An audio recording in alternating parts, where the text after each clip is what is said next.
Hello everyone, welcome back to Katawa Shoujo. I'm feeling much better than last time, so let's continue, shall we?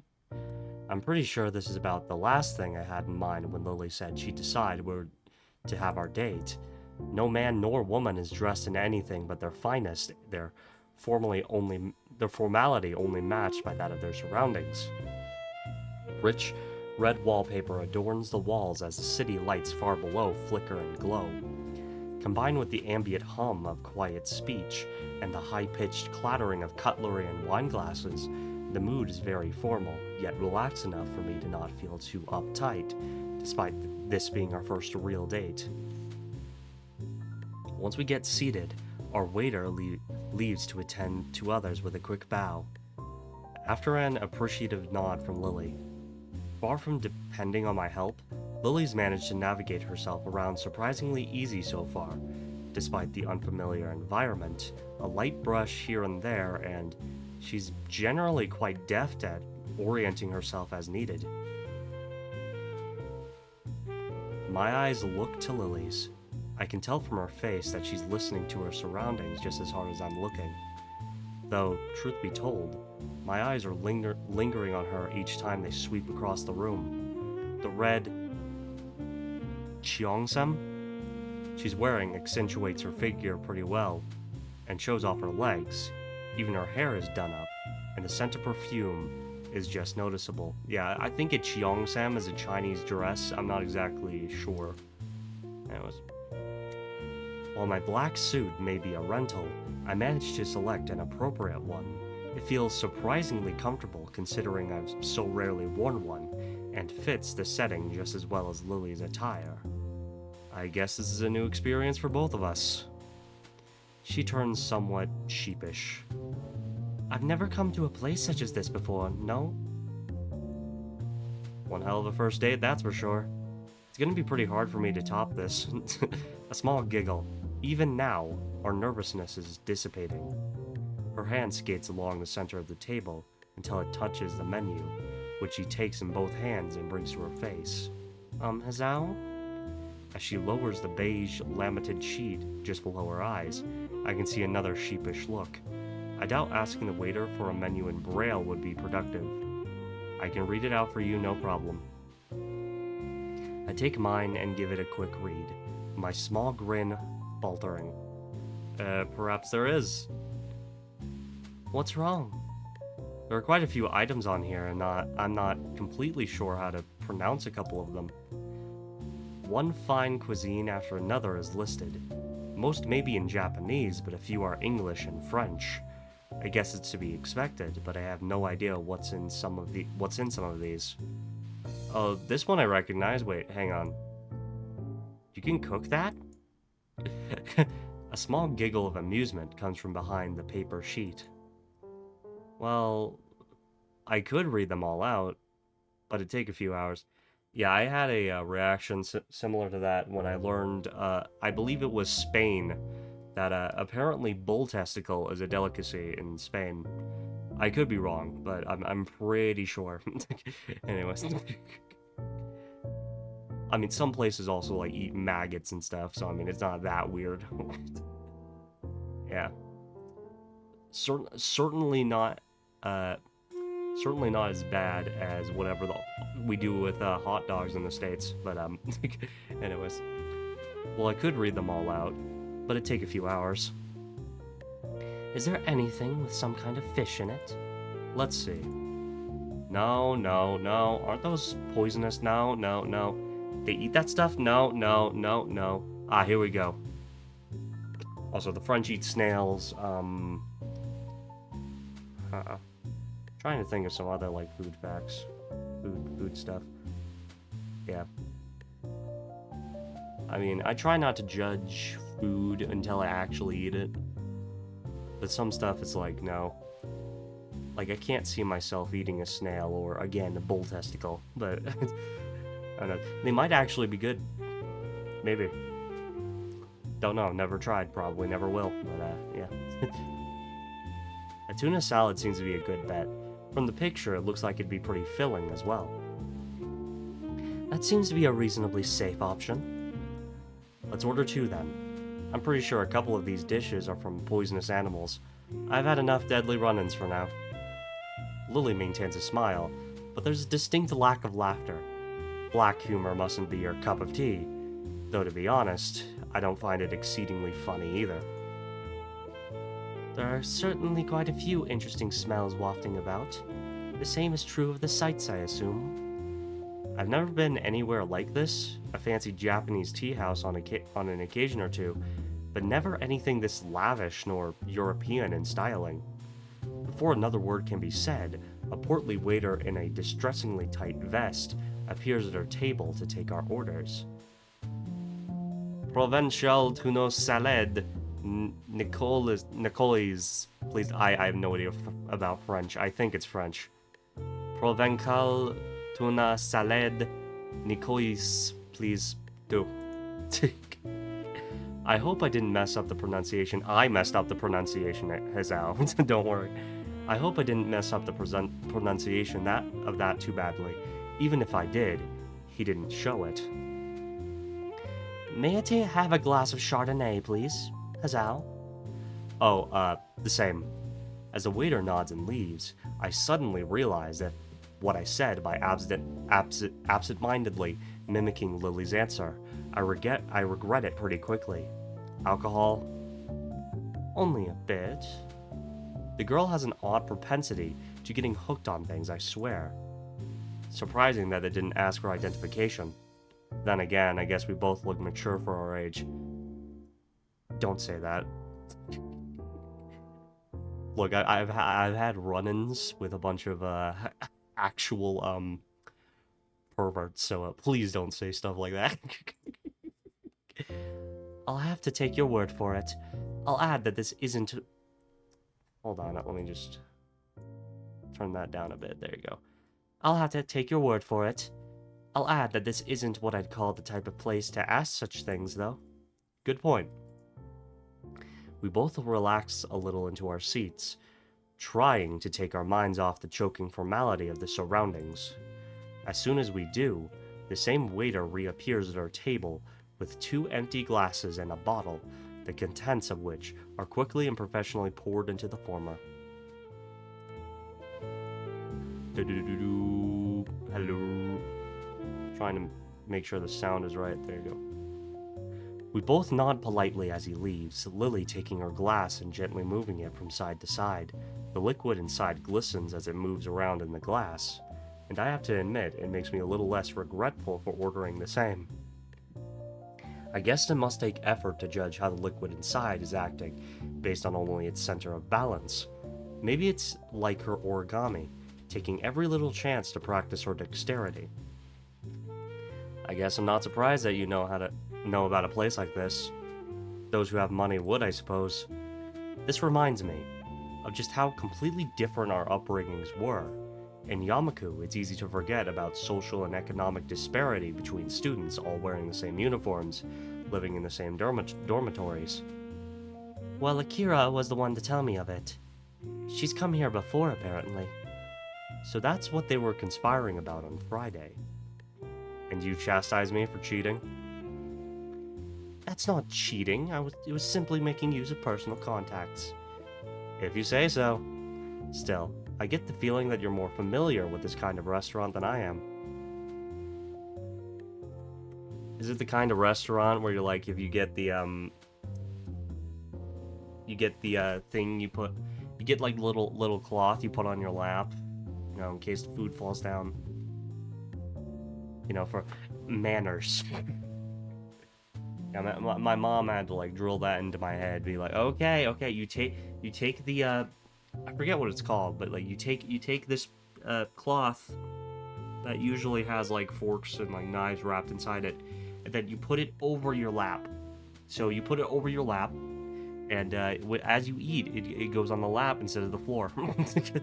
That's how she explained it to me. Although I'm not exactly sure if that's, you know, actual manners, or if I'm just being crazy, considering I remain to be the only one that does that outside of anyone in my family. So, anyways, so yeah, like, you know, so yeah, little cloth over the lap, and make sure to not put elbows on the table.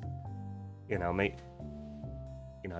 have most, like, the only things that should be on the table are like your hands and stuff, and that manner stuff, that manner. I don't know if what I'm saying is making any sense to the average person, but She pauses for a moment, a wistful look on her face, before softly smiling. The compliment seems to brighten her mood. You can't thank my former school for that. If I were to appear any less, they'd be gravely disappointed. She has mentioned her previous schooling before, but now I'm kind of curious. She seems to think a lot about her past, so I don't see any problem in asking. What was that like? It was prestigious. All girls and Catholic. These facts made my parents choose it for me. Many wealthy families sent their daughters there. From how it sounds, life must have been pretty strict. I wouldn't say it was a bad experience, but you're quite right. It was very strict. Thankfully, I managed to adapt well enough and make a number of friends. Unfortunately, the same can't be said for my sister. She found the atmosphere and the religious aspect suffocating, and ended up leaving for a job as soon as she was able to. She gives a small, self-deprecating chuckle. I shouldn't complain about it, though. Not many have had the chance to go to such a school. Do you resent your parents for sending you there, then leaving? She gently shakes her head. My family is highly patriarchal. My father, business always on his mind, was entirely lost as to what to do with me. In the end, he made the decision that my education was of higher priority than staying with the family. He simply did what he thought was best. To say such things so easily, what an unbelievable girl. That said, I'm a little surprised she doesn't think her blindness played any part at all, though maybe I'm being too harsh on her family. Yeah, you haven't exactly met her family yet, so, how would they react? Okay, I'm gonna tell you the truth. I don't remember there being a scene of Hisao interacting with Lily's parents, so I wonder how they're like, because all right, we have Emi's mom, we have Shizune's dad, right? How would Lily's family react to Hisao? Because her mom seems fine, but I'm not sure about her dad. So, anyways. Yeah, we also haven't seen anything from, like, Rin's family, and, Hanako's family is dead, so, honestly, just, yeah. To say such things so easily, what an unbelievable, yeah. You're too kind-hearted, you know that? Most would hate their parents for something like that. Well, some do. Oblivious to my raised eyebrow, she takes a sip from her glass. The wine slips down effortlessly, her fondness for it evidently helping her deal with the flavor of alcohol. I can't say the same goes for me. What of yourself? What was your schooling like? Mine, let's see. It was a fairly normal public school, I suppose maybe a bit busier than the norm. I did quite well in class and played in the soccer club. Since I'm an only child and my parents both worked a lot, I wasted most of my free time and money at the arcade with my three friends. No matter how much I played, though, I never did manage to beat Mai at any of those machines. Even Takumi and Shin lost to her whenever they tried. Then I'd be left trying to be the responsible adult when Shin and Mai fought again. Okay, I think this is the first time Hisao is talking about his friends, like, that we actually get names other than Iwanako. So that's cool. Just the four of us, aimlessly enjoying our childhood. Those were pretty silly times. I catch myself as I realize that I'm starting to zone out. The days of my old school disappearing to the night sky and the bright city lights outside the window. Lily's face is an odd mixture of curiosity and sympathy. Given her strict schooling, I suppose something like this would seem an interesting contrast to the only life she's known. It sounds like your previous school was a lot of fun. I'm not really sure how much of it is nostalgia, but there are some nice memories. That's in the past, though. I can't go back there now. But through my accident, I found a new life, and I'd never imagined leading. The peace and calm of Yamaku, a new direction for my future in science, the friendship of Shizune, Misha, and Hanako, and most of all, you. She gives a deep, genuine smile as she moves her hands towards me, her fingers just lightly searching out my face before softly caressing my cheek. Her hand reluctantly retreats after a second of warm silence as we notice the waiter arriving with our meals. Lily does a deft job at covering her condition, except for the fact that her nod to him is slightly misaligned due to his silence. She really seems to work hard at appearing as normal as possible in public. While I noticed it long ago, I still can't gauge whether it's a want to not be treated differently, a slight sense of vanity, or some mixture of both. The dish served lives up to the salad name, and with the portions pleasantly large, with sliced eggs and tomato. It looks very enticing indeed. Lily takes her knife in one hand and fork in the other, quickly getting to work on the dish as I do. It's later than we usually have dinner, so we're both eager to dig in. My cautious skewering of leaves and vaguely meat-like squares in my fork is matched by Lily's silent and measured prodding and chewing. An occasional tap around the sides of a piece of food to work out its edges is the only giveaway to her lack of sight. I'm done with my meal in little time. Lily is taking the last few bites as I sit observing her. Finished, Hazao? Yeah, it was pretty nice. That much is very true. I never thought a simple salad could be so tasty and filling. But then again, I suppose that's why it costs so much to eat here. Content with my appraisal, and evidently agreeing, Lily gives a small nod. You know, given that you're part foreign, exotic looking, and quite pretty, I'm surprised that nobody's ever confessed to you before. You're assuming nobody did. That simple statement takes me off guard. I shouldn't be surprised given I was complimenting her just moments before. Really? I've received several confessions, both in this school and my previous one. Adolescence is a funny time. She's kinda talking as if she's above it herself. Huh? How easily you say such a thing? Lily looks surprised for a moment, before a playful smirk covers her face. Is that jealousy? What? No, it isn't. You're a bad liar, Hazao. You should take that into account. Then again, I do appreciate how sincere you are, even if you don't intend to be sometimes. I think your honesty will always serve you well when dealing with others. I clear my throat in mock disapproval of this whole business and try to steer the conversation elsewhere. To tell the truth, though, I do prefer solitude to being surrounded by others. I don't think I could maintain a social circle like you do. She contemplates this for a moment. I don't think that's true either. I've seen how gentle and caring you are around Hanako, and you get on marvelously well with others, even those whom you hardly know. I think you're quite adept at social situations. But on that note, what of your confessions, Hazao? I'm sure someone like you must have had at least one admirer. As I open my mouth to speak, I can feel my face turn slightly dour. At times like this, I secretly appreciate the fact that she can't see my emotions. Just one. Her name was Iwanako. It was when she confessed to me that I had my heart attack there in the woods during winter. Lily finds herself speechless, not expecting for the topic to move to such an area. My condition has always been something of a concern for her, something I strive to minimize despite my body's best efforts to the contrary.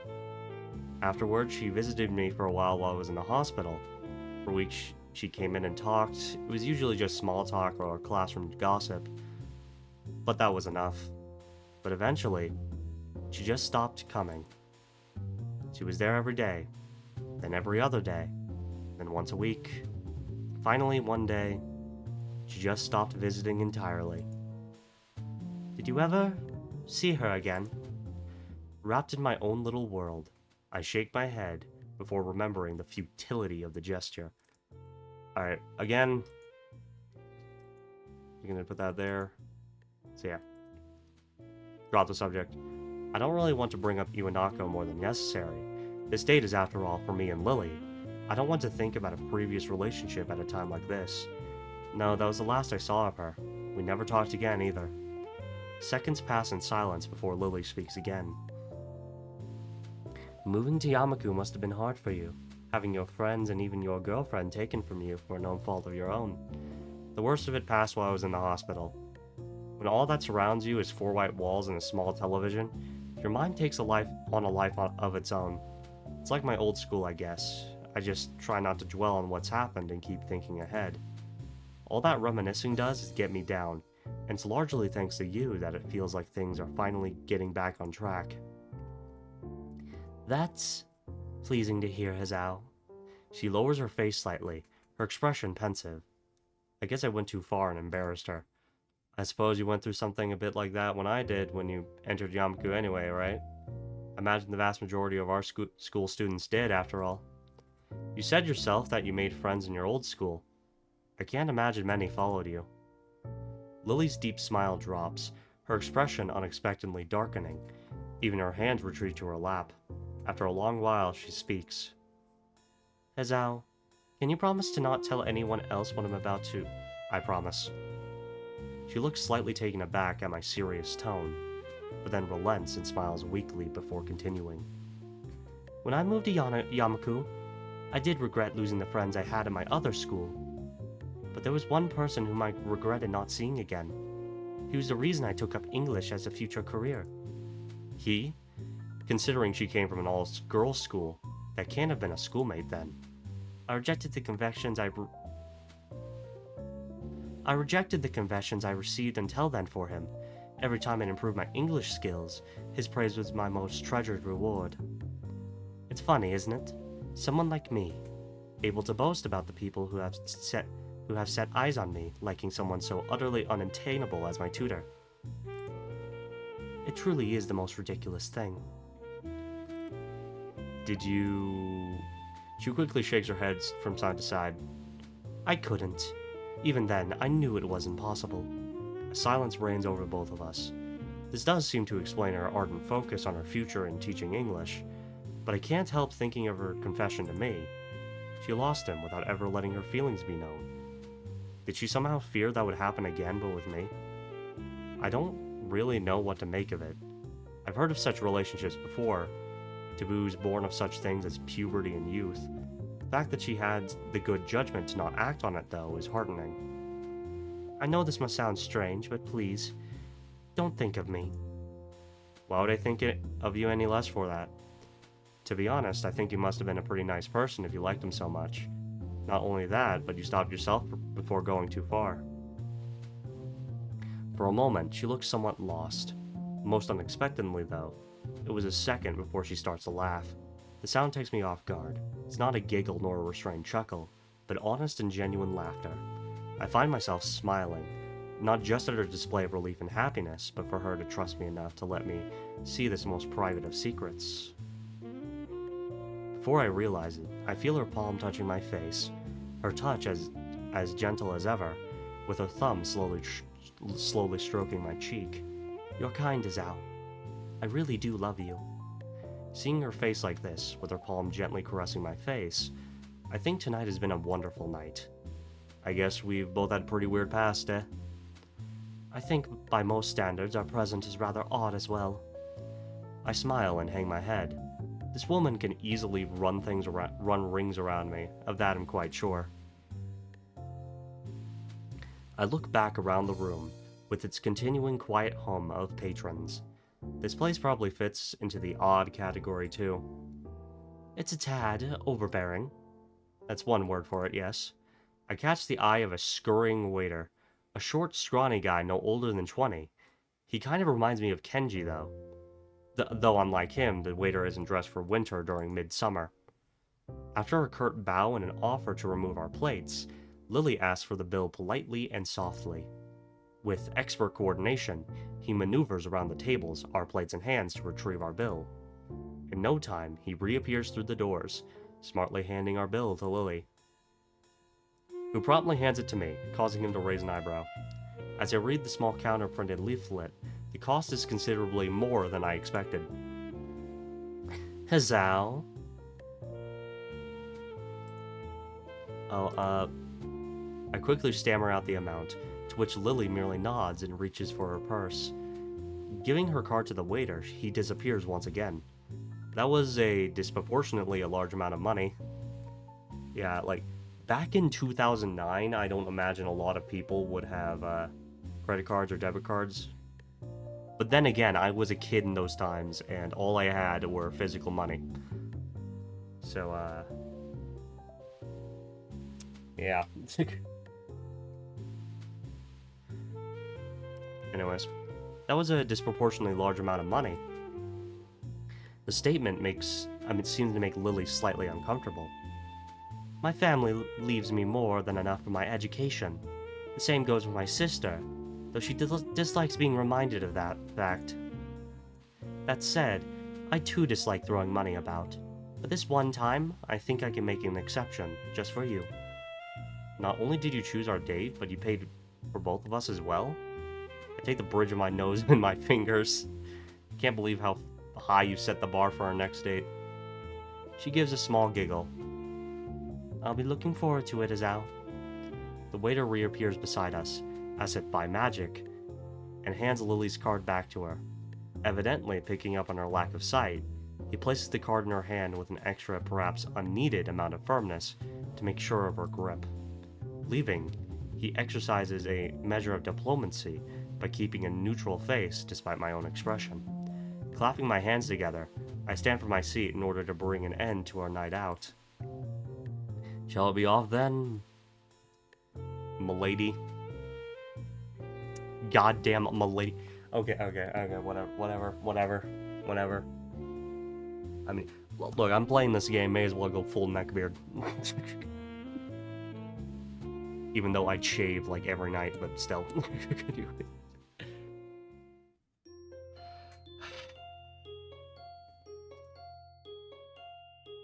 I just hate that word. I'm sorry. Oh, what's going on? Oh no. Yeah! I snap upwards out of my sheets and sit bolt upright in bed, as if an electric shock had just run through my entire body. The night air feels cold against the sweat on my bare skin, my breathing short and rugged, nearly to the point of hyperventilation. Mind racing, I bring my head to my head in an attempt to soothe my body's panicked state.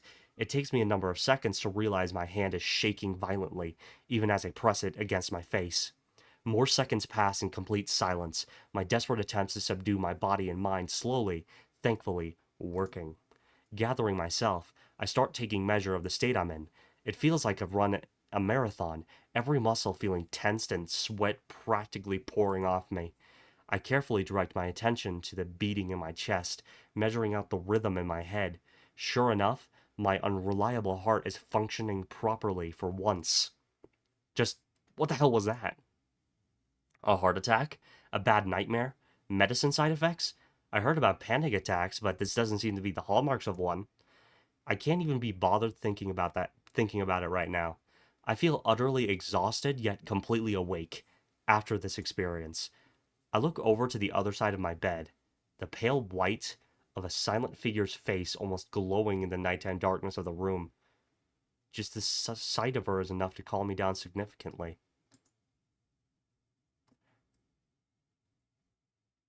Wait, huh? Okay, I guess they're sleeping together now. Okay. Her graceful demeanor persists, even while she's asleep, her perfectly measured breathing and gentle face making it impossible to tell whether she's awake or truly sleeping. Giving into temptation, I delicately rub my fingertips over her hand. Her skin is soft to the touch, just as it always has been, yet warm even in the cold night. It's at times like this, silently appreciating each other's presence, that I feel we're closest. My fingers atop her wrist, and I bring my hand back down to the bed beside me. I'm not entirely sure why, but as we become ever closer to each other, it felt as if something grew between us. I'm not entirely sure what it is, nor whether it existed before we'd fallen in love. Everything is moving so fast, I don't mind it at all, but it feels unlike Lily to be pushing things so much. Thankfully, there aren't any students milling about in the hallways at this hour of the morning, lest I be interrogated on why I'm carrying 2 plates of breakfast to my room while dressed in an obviously hastily donned uniform. That isn't to say things like this never happen, of course. A single security guard patrolling between 2 sets of bedrooms situated right next to each other is a very small force, compared to adolescent hormones. Come to think of it, the fact that it's Monday morning probably helps. I'm not really sure why, but Mondays seem to bother me less than they do most others. It takes a little creative use of my hands and elbow, but eventually I manage to work the door to my dormitory room open. Stepping inside, I see Lily is just getting up from the bed and tiredly rubbing her eyes. She looks a mess, just like most other times I've seen her soon after she wakes. She really isn't a morning person. Sorry, didn't mean to wake you. She groggily shakes her head. The morning light illuminating her makes for a very pleasant sight. It's okay. I needed to get up anyway. What time is it? I put my plate down on my desk and turned the clock around to check the time. Still early. Don't worry, there's plenty of time left before school. She sits on the side of the bed and begins to sniff the air. As she does so, I quickly move her plate away and put it on the desk beside mine. Yes, I got us some breakfast. Shower and clothes come first, though. She stands still for a moment, with her chin pointed slightly out. I gladly acquiesce and press my lips to hers, savoring the soft feeling before breaking off. With a small sweet smile, apparently quite satisfied, she slowly makes her way to the showers. I stretch to try to wake myself a little more, briefly looking at the steaming dishes on the desk. Rice, fish, miso soup, and some vegetables, a standard breakfast for a somewhat unusual day. I grab the bottles from my desk and start taking my daily regimen of pills. Sometimes I wonder what these things are even good for, given all the troubles I've had since the initial accident. I can't even say that it doesn't hurt to take them, considering the side effects so far. Well, whatever. Doctor's orders are that I have to take them, and rationality suggests that I'd be well served to trust his judgment over mine. It doesn't take long for the noise of the shower to cease, a quick one apparently being fine for Lily given the circumstances. Emerging from the bathroom, she looks significantly more awake, having had the chance to collect herself. Without a word, I gently take her hand in mine and guide her to my desk. Considering I don't have a table in my room as she does, it'll have to do. Yeah, why does Lily's room have a table? Oh, wait a second. So, like, do the students bring in their own furniture, or...? Yeah, that's weird. Yeah. Considering I don't have a table in my room as she does, it'll have to do. Thank you, Hazao. What did you prepare for breakfast? Just rice and some vegetables. Something fast. Her face lights up at the revelation. That's quite a breakfast. Is this normal for you? Now she's just being nice. I've little doubt, considering her past, that this isn't exactly a high-class meal by her standards. Breakfast is the most important meal of the day. Just because we're students doesn't mean we take it lightly. That's my belief anyway. From what others I have said, I might be in the minority. I take a seat on the side of the bed and begin eating together with Lily, her chopsticks lightly tapping out the outlines of the vegetables just as I noticed her do during our date. This is quite nice, Hazao. I had no idea you could cook this well. This time she's much more genuine, I can tell that much. That said, cooking isn't really anything special at all. After a bit of practice, it's pretty easy to make a simple dish. Most of the credit goes to modern technology. Still, after years of cooking for myself, I should hope so.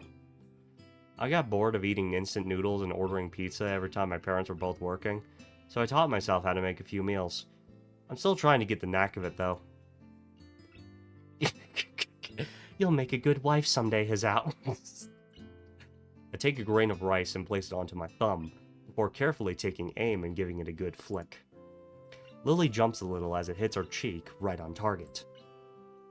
I can't help chuckling a little at her expense, as she lowers her brow and takes her best to assume a harsh and serious expression. Oh, that's right. What is it? Did you have any problems sleeping last night? You seemed restless. So she was awake back then, or at least partially so. Whether it was my heart or a nightmare caused by the side effects of my medicine, the last thing I want is for her to be worrying about me even more. Even before my relationship with Lily, I felt my body was a drag on everything I did. My body is my burden alone, so as long as I'm with her, I'll continue to act as normally as possible.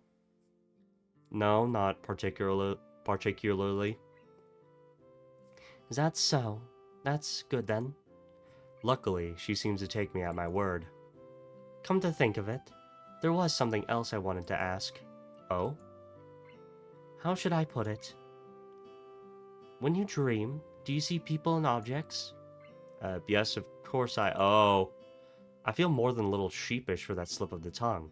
However earnest it may be, Lily looks unperturbed though. But you don't taste, feel, nor smell things. I move to answer, but find myself stuck before thinking about it. The more I mull it over, the more I realize her hypothesis is correct. That's true, I guess. I never looked at it that way. Are you saying that you do? For the most part, I only hear in dreams. But yes, sometimes I touch and smell things as well. I'm just asking since Akira thought it very strange that when I did, that I did when I brought it up with her. If you don't either, then maybe it's due to my blindness. That would make sense.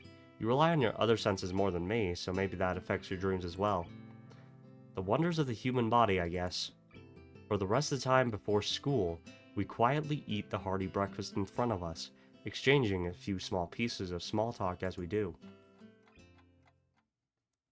A quick peek out the door assures nobody's looking directly at the entrance for the boys' dormitories, so we walk out with the path clear. The weather's good today. I stretch as Lily and I make our way outside, the bright morning sun beaming down on us. By now, a few students can be seen doing the same, making their way to the school building either from the dorms or through the main gate. Does it feel nice and warm? Our hands linked and her cane tapping the ground, we begin in earnest our trip to the school building and join the chatting throngs of students around us. This would be the last day of exams, no? Yeah. How are you going in then? Fairly well, all things considered. You seem a bit stressed by them, though. It's that obvious, huh? I don't think it's just the exams, though. A lot of stuff's been happening in a short amount of time. I'm not doing that well in the humanities subjects. You're doing well in science, though, aren't you? Well, it would be hard to not do well in science for me. Come to think of it, didn't you say before you weren't very good at science and maths? She suddenly looks very sheepish, my remark no doubt hitting home. Lily's sense of pride can really be a double-edged sword. Well, aside from that, have you ever given thought to what you might do with that ability? It seems like a pity to waste it. A bit, mostly at Muto's prompting. In any case, I'll probably end up doing science as a career in some form. That's good to hear, Hazao. As we enter the gardens, I suddenly receive an unsolicited pat on the back, and the green-dressed culprit dances around to meet me, evidently not paying any heed to Lily at my side. Hey man, what's up? I haven't seen you in a while. Hey, just been busy with the exams and stuff. Exams? Schmams. A true Renaissance man needs no study to excel in such things. Kenji does strike me as the type of person that does well in school, even if he has a horrid attendance record and poor work ethic. So I've little reason to doubt his ability. To be honest, I'm a little envious of him. Between studying for exams and my time with Lily, I have practically no time to myself. Maybe this is a bit like how Yuko feels. Good morning, Setuo. It's good to hear you're doing well. It feels slightly odd to see Lily speaking so formally. She's come to address me more casually over the months, though. I've seen her speak more formally to classmates from time to time as well. Some people never change, I guess. Not that I say her calm and polite manner is a bad thing. It was just one of the reasons I liked being around her to begin with, after all. Kenji seems to take a moment to work out who is beside me, and probably hasn't noticed us holding hands either. I wonder if those glasses of his actually do anything. Oh, hey, Lily. Good luck in your exams, too. I'll see you after school then, man. Slight edge to his voice makes me think those words are meant to be an imperative rather than a casual farewell. I guess I'll have to smooth things over later. Sure, see ya. Kenji nods curtly. He moves to pass by us, but he's too busy glaring in Lily's general direction to take notice of her cane. Before I try to react and save the situation, Kenji trips and reflexively reaches out for a handhold. Unfortunately, said handhold turns out to be Lily's arm. Whoa, ah! Both fall to the ground in a sprawling heap, with me left feeling rather helpless. Ah, damn, are you two okay? Kenji quickly rises back up, seemingly unfazed by the accident. No problem, man, no problem. This is nothing. My body can take much worse abuse. Lily lies face down on the grass. She doesn't look hurt by the accident, more startled than anything. I move closer to offer her my help. Are you alright, Lily? Hey, Sato. Kenji offers her a hand, tentatively touching hers to let her know what he's doing. He says some odious things sometimes, but I do think he may be a genuinely good person at heart. I imagine he feels pretty bad about this. To his surprise and mine, though, Lily pounds on the ground with her fist without warning. Damn it!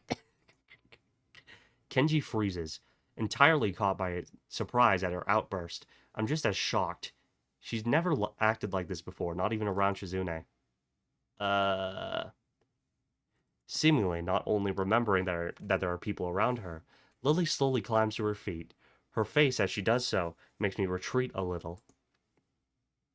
I only catch a glimpse of her expression before she turns away, but it's not something I'll forget soon. She showed plenty of annoyance during her classes with Shizune, but this flash of anger was something else. There's no way that this is just about this petty incident.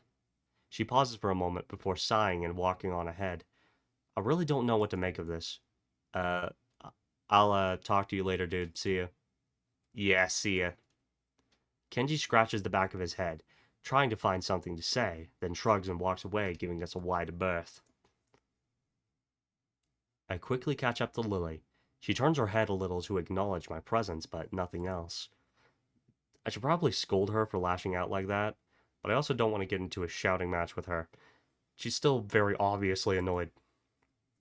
In the end, I keep my mouth shut and wait for her to cool off. After a quiet walk in, we eventually reach the top of the third floor stairs and the junction where we part every day. I turn to Lily before she leaves. While I do like the comfortable and warm silences we usually share, this was anything but. I don't want to leave things like this. You seem quieter than usual recently. Is anything wrong? She shakes her head almost automatically, as if to dispel any notion that I need to worry about her. It's just the exams taking their toll. I'll be fine. I don't think that's the reason. I very nearly say so, but decide against it. There's no point in trying to draw it out of her, as if she doesn't want to tell me, especially when she's in a foul mood like this. If you're sure, I'll see you later then. As we turn down the hall and go to my classroom, Lily's soft voice rings out from behind me. Hizao, yeah? I'm sorry.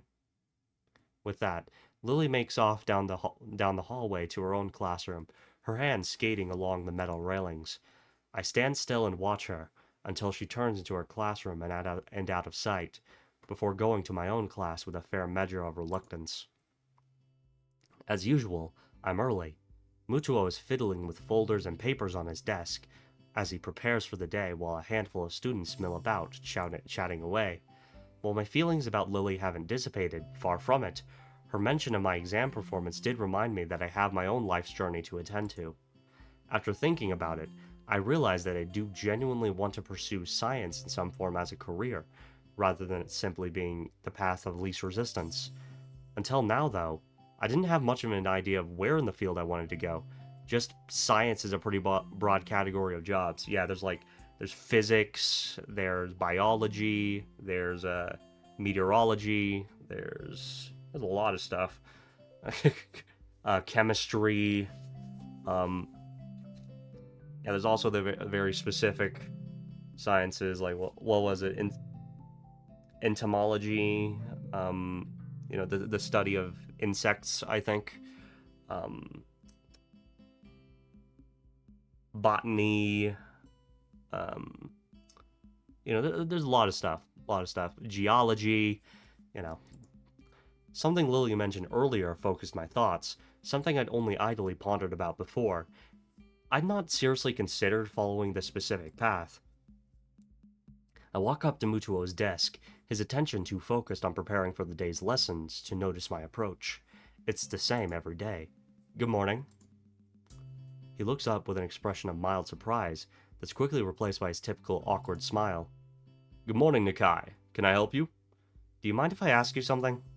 He looks down at his messy pile of books on the desk before putting down the papers in his hand and standing up with some difficulty to properly address me.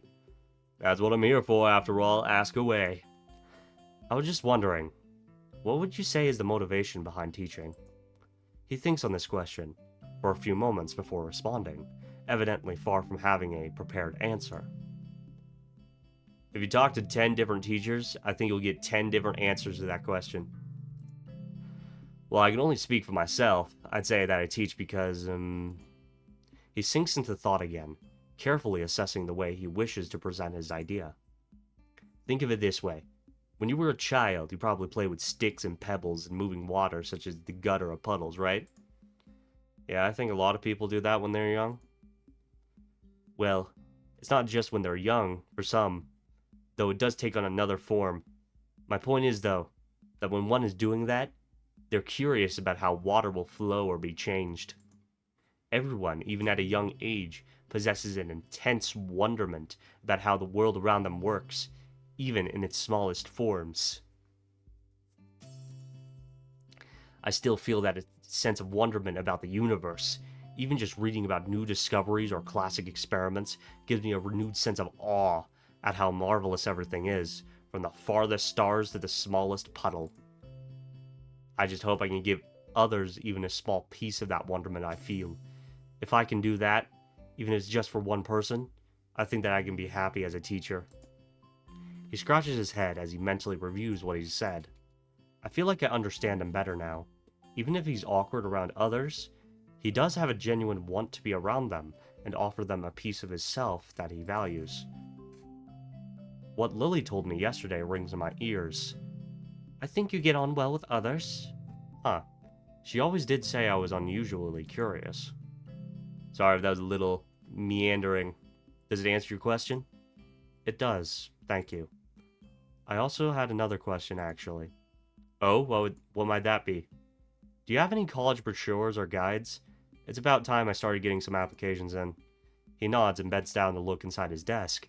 As he does so, I notice that he is wearing a remarkably genuine smile. I don't think I've actually seen him act this natural around others. Perhaps this isn't Mutuo the teacher, but rather Mutuo the person. Here, if you need any more, feel free to ask. He hands me about half a dozen brochures and booklets of various colors and sizes, which I take eagerly. Yes, it will be this information which I'll use to forge my own future. I think now, after all this time and all these trials, I can finally start to see the big picture of my life ahead of me. My body may be like this, but my mind is still very much able. Thank you.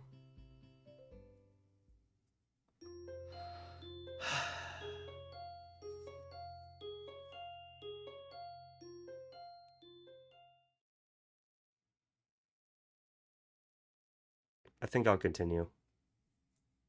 Yeah, I think I'll continue. I'm on episode 60 now. I need to do larger episodes if I want to do this somewhat quickly. This is strange. That single thought has graced my mind with a countless number of times since my life here begun.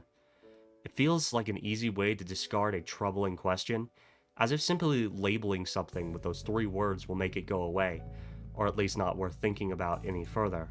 My life before my heart attack feels more blurry every time I try to remember it, and my mind struggles to keep up with all the events suddenly happening around me since. Yeah, I get that. To tell the truth, I don't remember anything from before middle school that clearly. And Also, that's probably because I went through like a lot of changes. And, like, even like my middle school and high school memories are like fading. But, that's because I'm now an adult. And I've been out of high school for like, I'm not going to say the exact number, but years at this point. So, yeah. Yeah. I heard somewhere that this is what it feels like to be left stranded in a country with only the most basic understanding of the local language. Indeed, when I think about it, that seems a marvelously apt analogy for what's happened to me. But such situations are supposed to make you very capable in that language very fast, as you're forced to learn it in order to survive. Put another way, the situation becomes sink or swim. I wonder if I've really managed to swim after all this time. The exams are stressing me out a lot, even though they're finally coming to an end. But I have remained in Mutuo's favor, and I have a sort of direction for my future now. But I keep using that stupid, meaningless phrase. This is strange. It really is amazing how fast one comes to accept being surrounded by people with sometimes incredibly jarring disabilities and conditions. So much so that I really wonder why he feels so much like a foreigner. It certainly isn't for lack of socialization or friends. I've come to know most of my classmates on a first-name terms, and know a few others around the school. Whether they're missing an arm or a leg, the students here are just like anyone else of their age. I can navigate the halls that I once lost myself in with ease I'd not expected to ever have, thanks to the school's logical layout, and can engage my teachers in comfortable discussion. I swirl around gently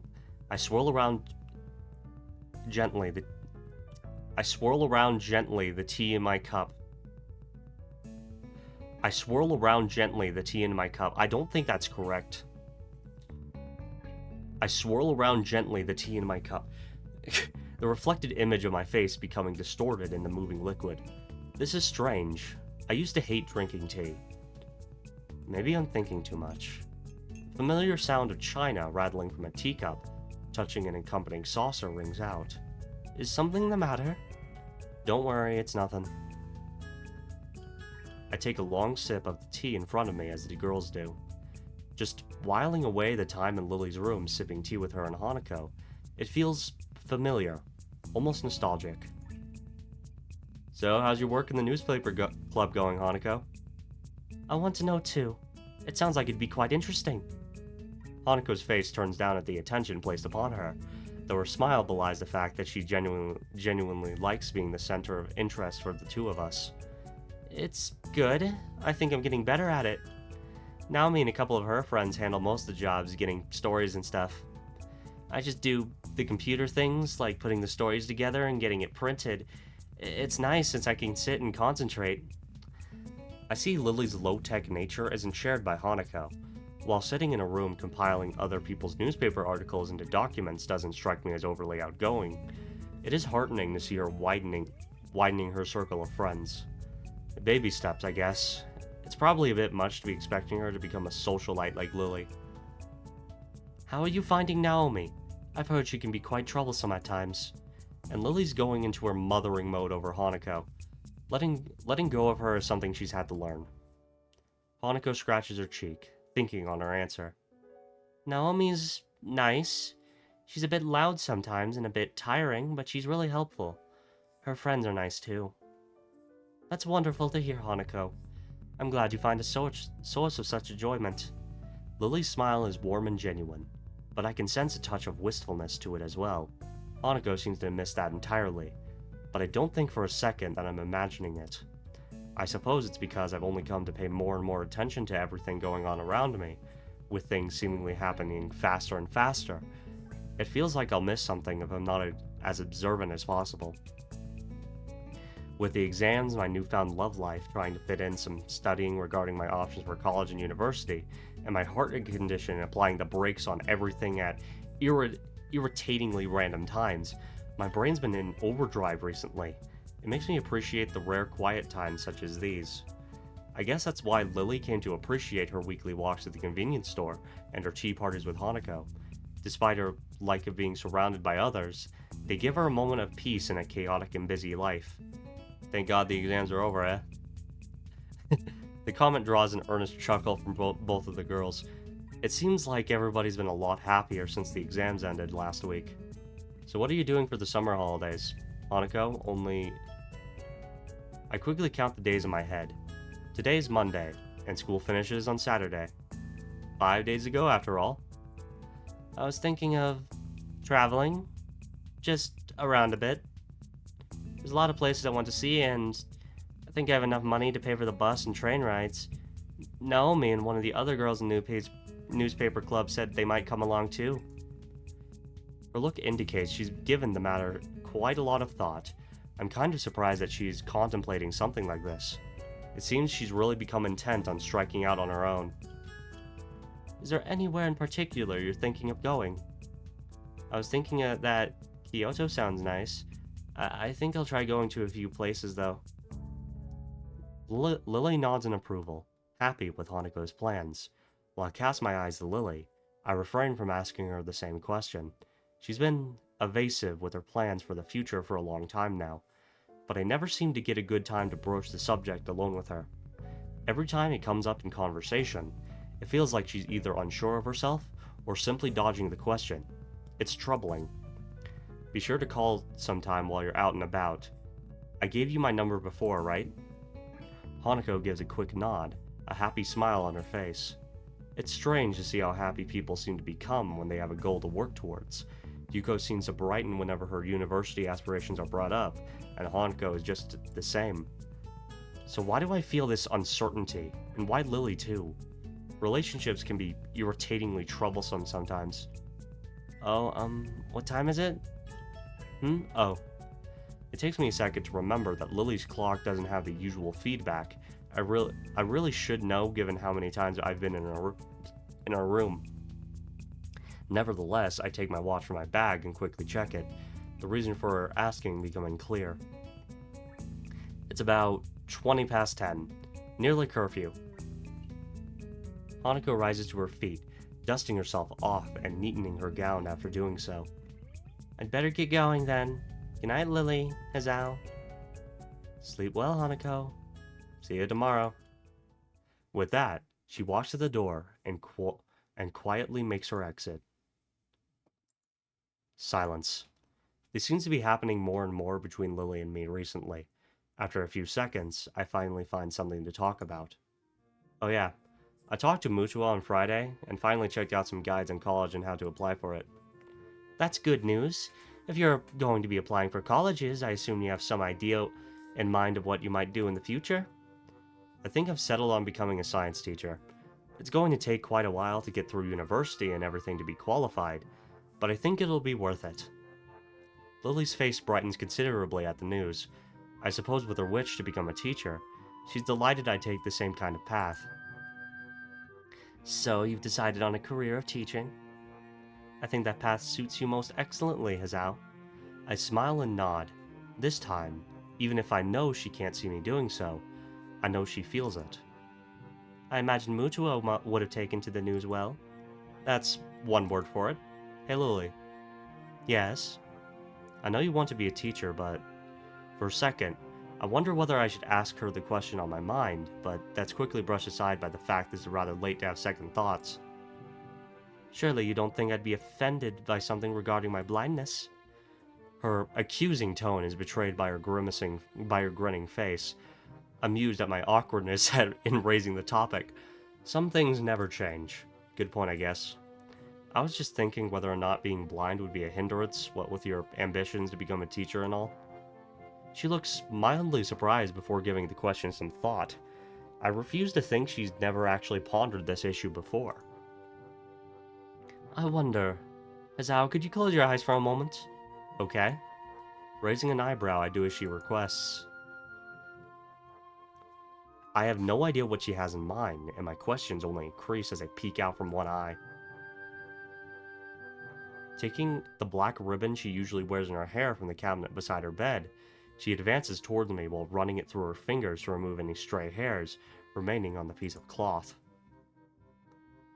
I suddenly click on to her intentions as I feel the black strip make contact with my face, wrapping around my head and over my eyes. What exactly is this before? It's a little test, Hazao. Since you seem to be wondering, I'll let you see things as I do for a time. Huh, so that's what this is about.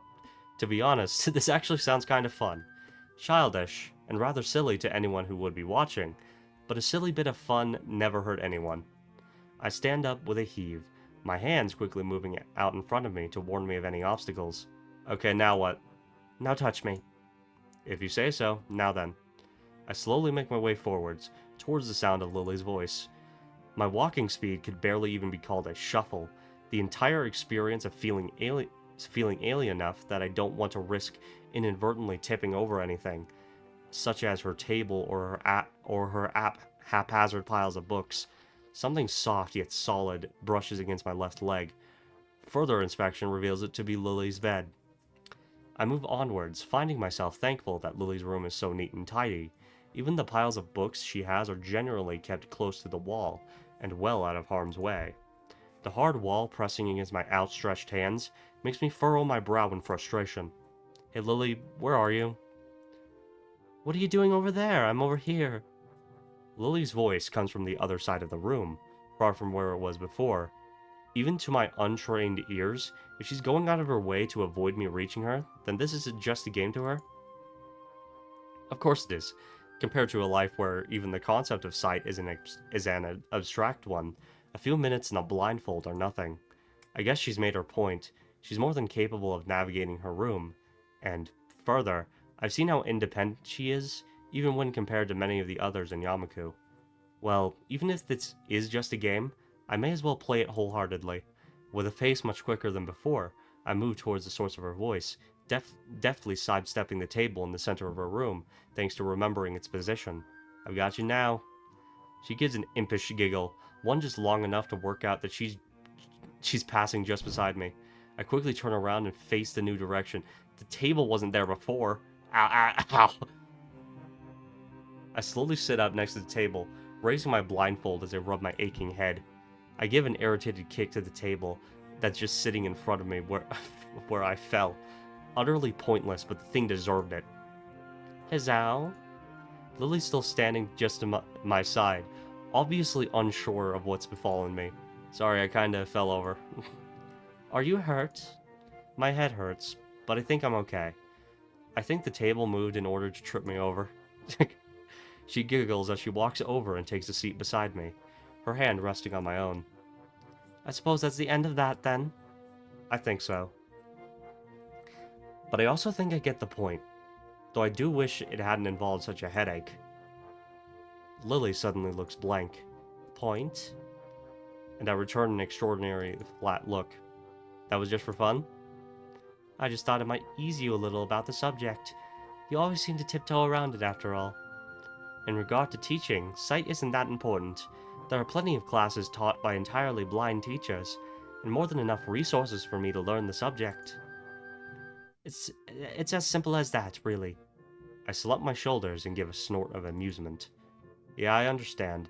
I guess we'll both have to work hard to reach our goals then. What is it? With a little hesitation, Lily pushes forward, her chin, and closes her eyes in an unmistakable gesture. Oh boy. What? Damn, how many... we haven't even reached an ending, and I think Lily has the most H scenes. We haven't even reached an ending, and there's like bang, bang, bang, bang. More. I want more. Oh god. I can feel my chest tightening as I rock back and forth frantically, both of us entirely taken with ourselves. Nothing that unusual. I just need to take deeper breaths to steady myself. This feeling is just normal.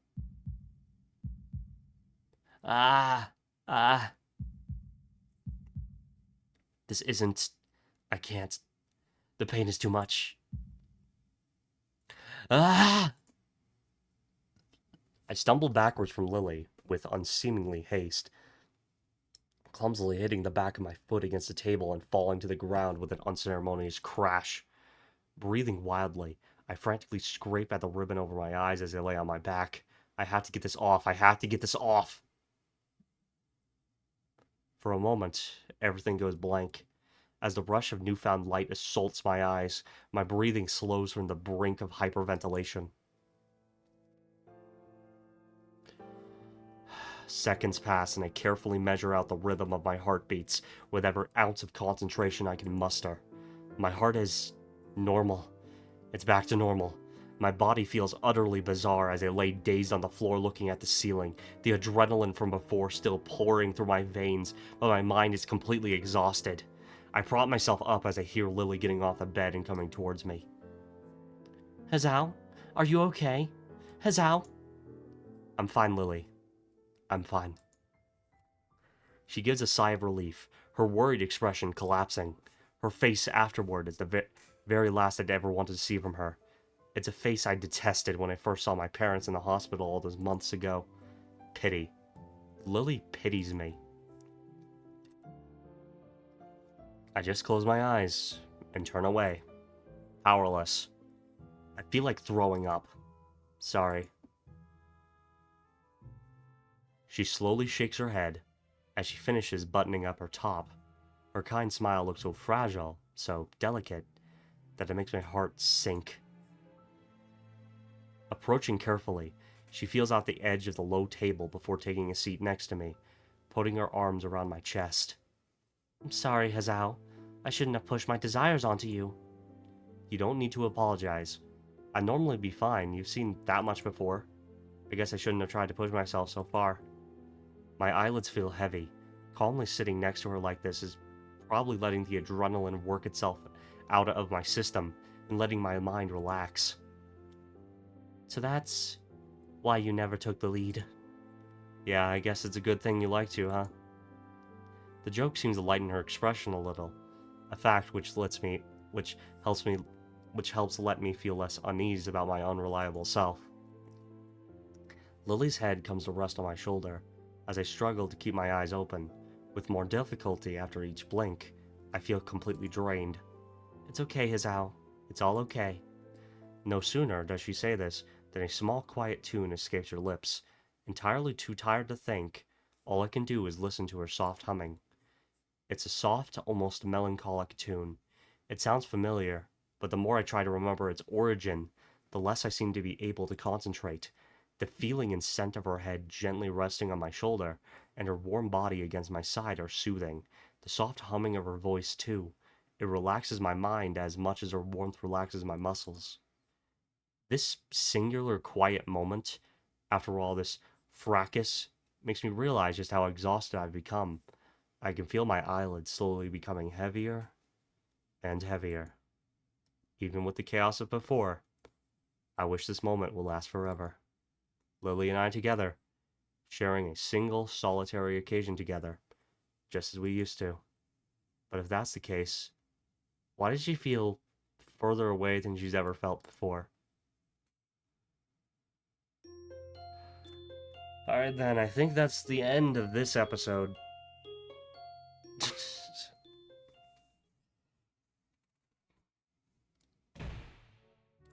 Yep, loud clatter. Okay, let me just create new save.